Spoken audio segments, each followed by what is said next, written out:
The Australian government is going to blow $253 million of taxpayers' money to mislead Australians on the Orwellian named Voice referendum.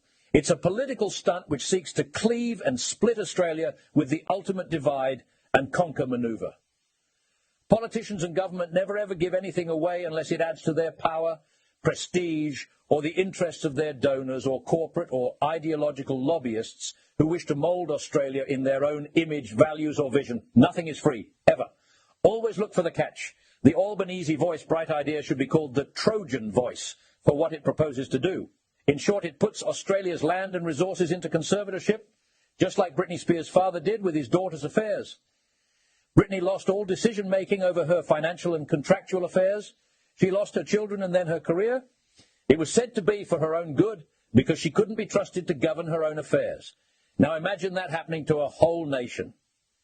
The siren song of the Voice is no different for every Australian, including the Aboriginal people and those of every other race, whether white, brown or yellow. The Voice stands for Australians can't be trusted. The Voice means constitutional changes, which creates new veto power over every major Australian public policy decision. A nanny state on steroids. The Voice oligarchs will need to approve absolutely anything the Australian people wish to do, including where they live, how they live, freedom of movement and every aspect of land use and ownership, as Australians increasingly get squeezed into urban gulags known as 15-minute cities, which you can't leave when you exceed your quota, and where every road becomes a toll road overseen by AI cameras. A prison without bars. The Voice is the Camp Rules Committee, whom you don't elect or control. Indeed, not being Aboriginal makes you persona non grata, a non-person at worst and second-class citizen at best. Every new piece of new legislation will need approval by the Voice bureaucrats. What's the point of an Australian government if the nation has a new class of nobles? You can bet the faces behind the throne won't be black faces. Whispering in the ear of the Voice oligarchs will be the new, real rulers of Australia, who will strip mine the nation, tax it into oblivion and make it off limits even for a Sunday drive, and prescribe every aspect of Australian life. The new colonialist overseers will be invisible marauders hiding behind the Voice command and control structures that render voting a pointless exercise. If your vote means little today, it will mean absolutely nothing under the Voice, which has the ultimate oversight and veto over government and your elected representatives that are already bought, bribed, lobbied, or plain incompetent and loyal to party apparatchiks rather than their constituents who got them elected. As for the Aboriginal people, the Voice is supposed to empower, compensate and recognise. They won't be allowed anywhere near the king-like power of the Voice. They'll continue to languish in remote settlements or urban settings infused amongst the majority population like black pepper in a recipe, so it's there, but not seen or really tasted.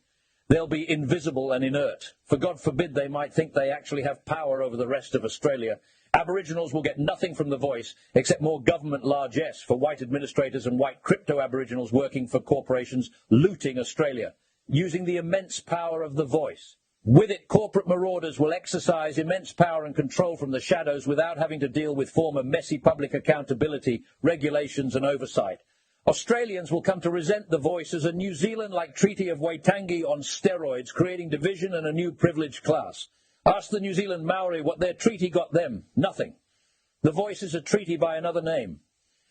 Australian Aboriginals already have 10 federal members, which exceeds their representation in the wider Australian population. What we are talking with the Voice is 2 or more votes for Aboriginals to give them a louder voice. Aboriginals can already vote, enter higher education without barriers, and stand for Parliament or public office. Aboriginals can do everything that a non-Aboriginal can do, and more under affirmative action and generous existing taxpayer-funded programs. The Voice is not about restitution or recognition. It's woke social justice masquerading as a guilt trip by privileged grifters who don't struggle with mortgages or making ends meet.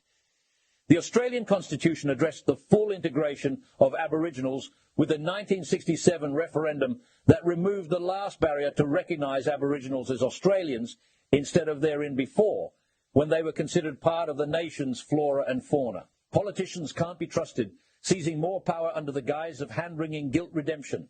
A splintered, atomised and ungovernable Australia only benefits those who already command and exert power. Under the Voice, they'll further consolidate their power using Aboriginals as their clueless proxies. Aboriginals don't need pity or welfare. They need opportunity. That already exists in Australia in spades, with no barriers to Aboriginal people. Aboriginals can exploit the opportunities now. They don't need the odium perceived race favouritism the Voice will bring them. The Voice referendum is a Trojan horse to usher in a power grab. When it's put to the Australian people, vote with one voice. That voice is a firm no.